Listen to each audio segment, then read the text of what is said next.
नौ मुंतखब वज़ीर आज़म शहबाज शरीफ आज अपने ओहदे का हल्फ उठाएंगे। सदर मुमलिकत आरिफ अलवी वज़ीर आज़म से हल्फ लेंगे, तकरीब में शिरकत करेंगे। मज़ीद जानते हैं डॉन न्यूज़ के नुमाइंदे इरफान सरोज़ई से।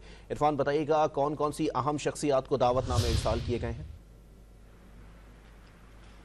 जी, नौ मुंतखब जो वज़ीर आज़म शहबाज शरीफ हैं वो आज अपने ओहदे का हल्फ उठाएंगे और ओहदे का हल्फ वो ऐवान सदर लेंगे, जहां आरिफ अलवी उनसे हल्फ लेंगे और ये तकरीब 3 बजे होगी।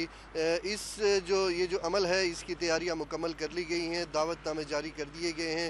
बिलावल भुट्टो को दावतनामा जारी किया गया है, आसिफ अली जरदारी को, इसके अलावा पाकिस्तान पीपल्स पार्टी के सीनियर रहनुमाओं को, मुस्लिम लीग काफ की जो उनकी इत्तेहादी जमात है उसके रहनुमाओं को भी दावतनामे जारी कर दिए गए हैं। इसके अलावा मुस्लिम लीग नून के सीनियर होंगे, इसहाक डार होंगे, इसके अलावा ख्वाजा साद रफीक होंगे और भी जितने भी सीनियर रहनुमा मुस्लिम लीग नून के वो भी इस तकरीब में मदऊ हैं। इसके अलावा जो इत्तेहादी जमातें हैं MQM के रहनुमा भी मदऊ किए गए हैं। बाकी जितनी भी 7 इत्तेहादी जमातें जिन्होंने मियाँ शहबाज शरीफ को वोट दिया वज़ीर आज़म बनने के लिए, उनके तमाम जो अहम रहनुमा हैं वो मदऊ किए गए हैं। इसके अलावा सियासी और समाजी शख्सियात जो उनका ताल्लुक मुल्क भर से है वो भी इसमें मदऊ की गई हैं। बिजनेसमैन हैं वो भी यहाँ पे आज इस तकरीब में आएंगे। तो ऐवान सदर में इस तकरीब की जो तैयारियां हैं वो मुकम्मल कर ली गई हैं, दावतनामे जारी कर दिए गए हैं, सिक्योरिटी के जो भरपूर इंतजाम किए गए हैं और आज 3 बजे आज ये तकरीब होगी। जी, बहुत शुक्रिया इरफान सरोज़ई, हमें अपडेट कर रहे थे।